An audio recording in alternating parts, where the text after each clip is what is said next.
Hello বন্ধুরা, তোমরা সবাই কেমন আছো? আশা করছি খুব ভালো আছো আর আমিও ভালো আছি। মান্টি কুকিং চ্যানেলে তোমাদের অনেক স্বাগত। চলে আসলাম আজকের শাক রেসিপি নিয়ে। বলো তো বন্ধুরা, এটা কী শাক? এটা হচ্ছে কুলেখাড়া শাক। এই শাকটা কিন্তু ভীষণভাবে উপকারিতা।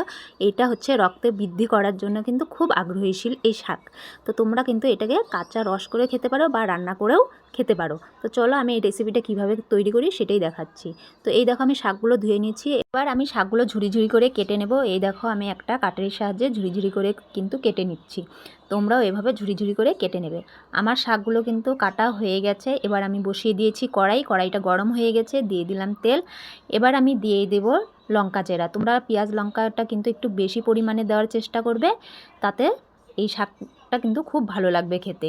তো দিয়ে দিলাম হলুদ, এবার স্বাদ মতো দিয়ে দিলাম নুন। এবারে দিয়ে দেবো আমি মাছের ডিমগুলো। একসাথে আমি একটু ভালোভাবে ভেজে নেব। ভালোভাবে ভাজা হয়ে গেছে, দিয়ে দিলাম ঝোলের জন্য জল। পেঁয়াজ লঙ্কাটা সেদ্ধ হওয়ার জন্য আমি ঢেকে দিলাম। তো এবার আমি ঢাকাটা তুলে নিলাম। পেঁয়াজ লঙ্কাগুলো আমার সেদ্ধ হয়ে গেছে। এবার ঝোলটাকে আমি একটা গামলায় নামিয়ে নেব।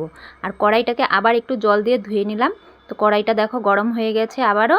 এবার আমি দিয়ে দেবো কড়াইয়ের মধ্যে হালকা পরিমাণে তেল, আর দিয়ে দেবো কিছুটা পেঁয়াজ কুচি।